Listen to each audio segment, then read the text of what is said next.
Nova serija poznatija kao Aile, porodica, počinje tihim tonom prikazivajući scenu jedne starije žene kako priprema veliku porodičnu večeru. Ta žena je Hulja, majka glavnog glumca ove serije Aslana.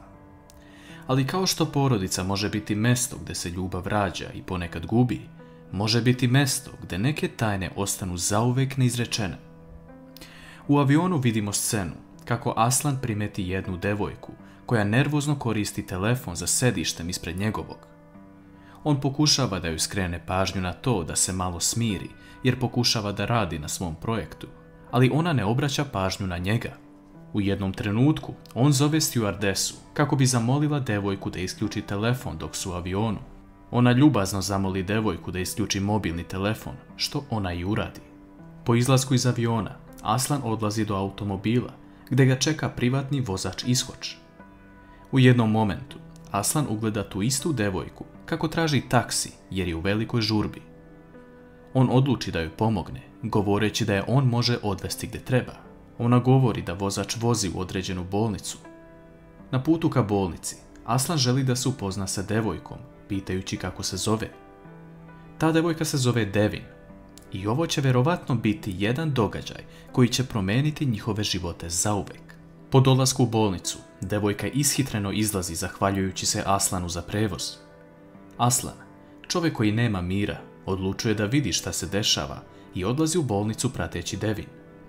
On vidi kako Devin viče na jednu mladu devojku koja je u bolničkom krevetu.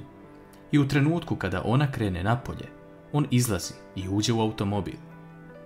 Devin se vraća u automobil, što iznenadi Aslana i govori da vozi gdje želi. Aslan vidi da je Devin zaspala u automobilu i odlučuje da ode svojim poslom. On se nalazi sa svojim ujakom Ibrahimom jer je on čovjek koji je glavni u ovoj sferi biznisa. Aslan mu predlaže da Ibrahim ne prelazi njegove granice, a također ni Aslan Ibrahimove. Tada Ibrahim krene da viče na Aslana, govoreći da se neće mešati u njegov biznis i da će uraditi šta god poželi. Aslan tada polomi stakleni sto i izlazi napolje sa jahte. Ispred jahte se pojavljuje Devin, koja vidi sve što se desilo, a Aslan joj predloži da odu nešto da pojedu. Njih dvoje odlaze u grad i jedu pirinač dok šetaju. Tu se njih dvoje malo upoznaju i vide skroz različite živote jedno od drugog, ali slično u isto vrijeme, dok postoji neka određena hemija koja ih veže. Devin pita Aslana da se fotografišu za uspomenu, ali Aslan uzima telefon i prstom prekrije svoje lice jer ne želi da izlazi u javnost nekim slučajem. U jednom trenutku Devin na telefon stiže poruka, a Aslan vidi šta se dešava te odmah kreću na lice mesta. Naime, Devinina sestra Jagmur ima problema sa buntovništvom i nedozvoljenim supstancama. Njih dvoje ulaze u stan i Aslan uzima Jagmur u naručje te vodi u bolnicu. Aslanova majka Hulja pokušava da ga dobije na telefon jer je sve spremno za večeru sa kojom obeležavaju rođendan njegovog oca. U porodici Sojkan svi dolaze u goste, sem Ibrahima, kog niko nije pozvao, ali još uvijek ne znamo razlog zašto. U jednom trenutku na vrata se pojavljuje Džihan, Huljin stariji sin, na kog ona ne obraća pažnju. Ubrzo nakon toga Ibrahim zove Hulju i govori da Aslan neće doći na večeru jer je otišao sa devojkom čija lepota može izazvati mnogo toga.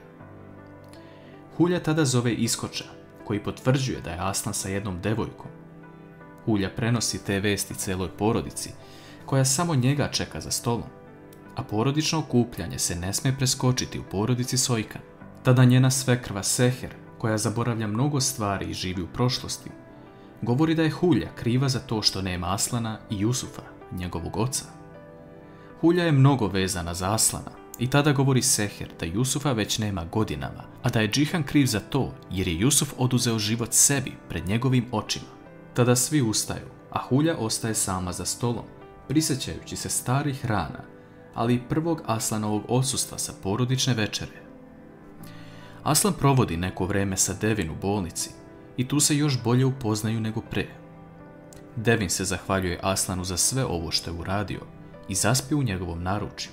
Aslan u toku noći odlazi kući i vidi majku samu za stolom. Nakon što on sedne pored nje, Hulja ustaje i odlazi, te ostavlja Aslana samog, dok Devin pokušava da ga nađe u bolnici, ali bezuspešno. Sutradan ujutru vidimo da je Devin uspešni psiholog. Ona na seansi ima pacijentkinju koja je pita da li je ikada bila zaljubljena u osobu koja ju je povredila.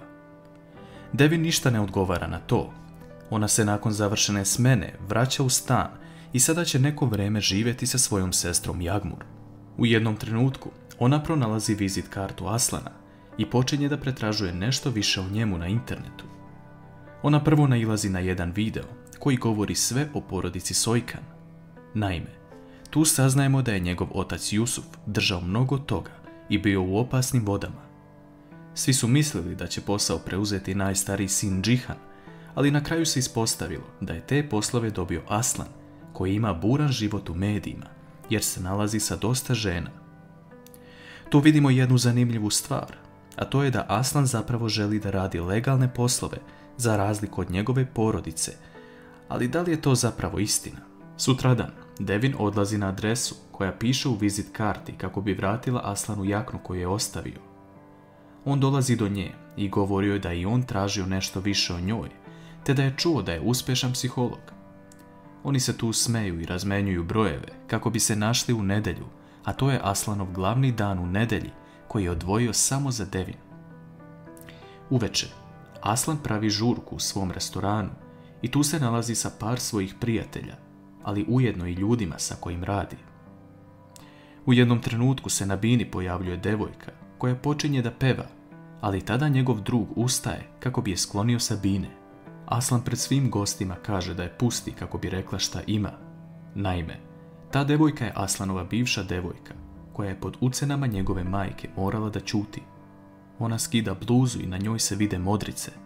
Ta devojka govori kako je sve ovo uradio Aslan Sojkan.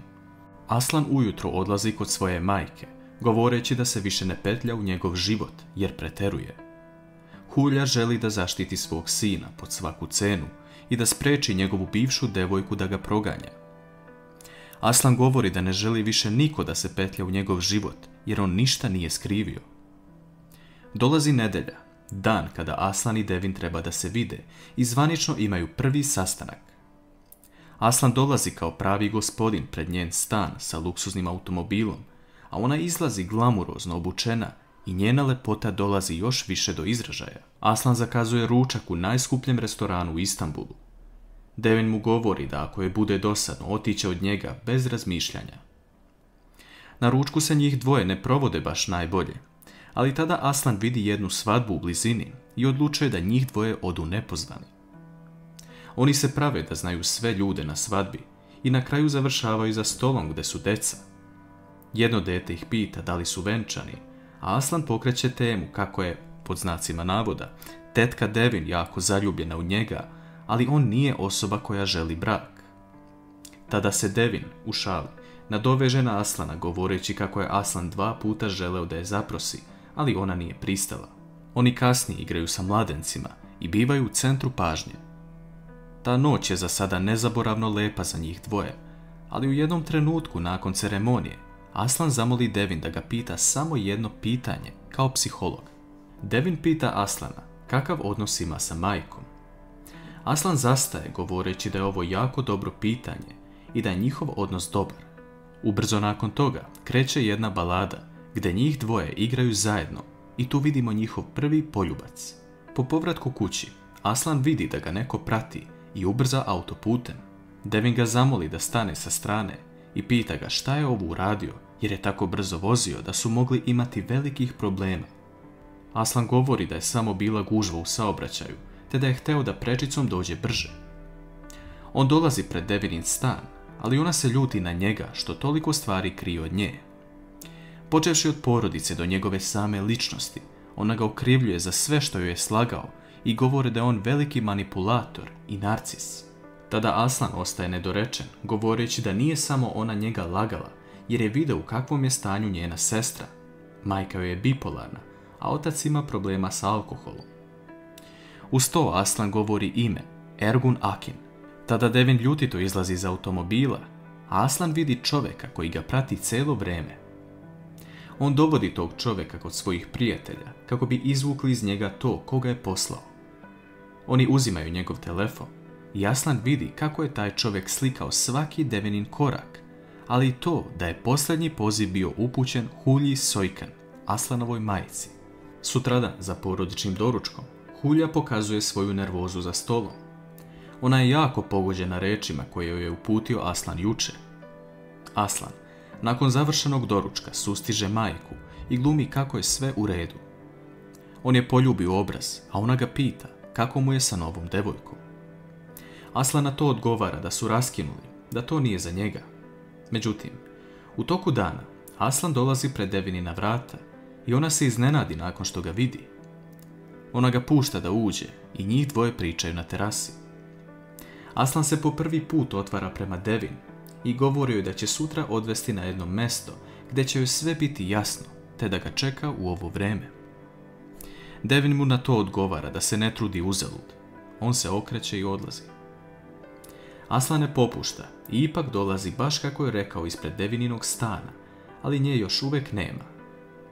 U jednom trenutku Devin se pojavljuje i odlučuje da da šansu Aslanu. Cilj ovoga je bio da Aslan zapravo upozna Devin sa njegovom porodicom, jer vidimo da su se njih dvoje zapravo zaljubili jedno u drugo.